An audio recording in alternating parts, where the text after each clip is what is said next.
છોડી તાલુકાના કુકરદા જે આદિવાસી વિસ્તારમાં આવે છે, જે એકમાત્ર એવું ગામ છે જે જ્યાં દિવાળીનો કાર્યક્રમ એક અનોખો હોય છે મિત્રો. તો ઘણા વર્ષોથી આ કરતા હોય છે, પણ આ વિડીયોના માધ્યમથી હું બતાવું છું કે આદિવાસી સમાજની સંસ્કૃતિ, એક ગામની જે અનોખી પરંપરા છે, જે દિવાળી છે, દિવાળી કાઢવાની પરંપરા બતાવું છું.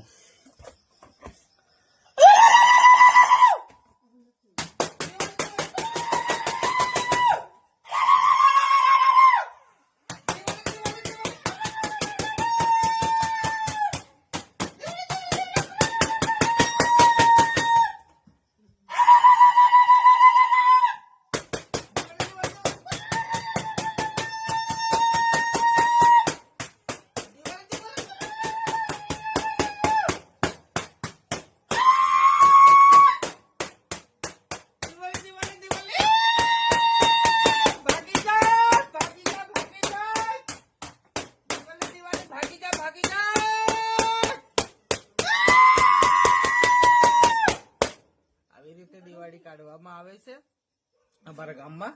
આખું ગામ આજ કરે છે, હું પણ એ કરું છું મિત્રો.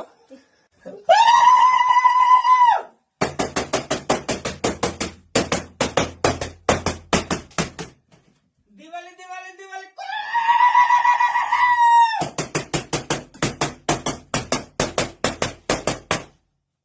આવી રીતે અમારા ગામની અંદર દિવાળીને કાઢવામાં આવે છે. જે આ એક ગામ એવું છે જે અનોખો છે કે ડુંગર વિસ્તારમાં, આદિવાસી વિસ્તારમાં આ રીતની દિવાળી કાઢવામાં આવે છે. બીજા ગામમાં તો દીવો લઈને ફરે છે, અમારા ગામમાં આવી રીતે કાઢે છે. જય જોહાર, જય આદિવાસી મિત્રો.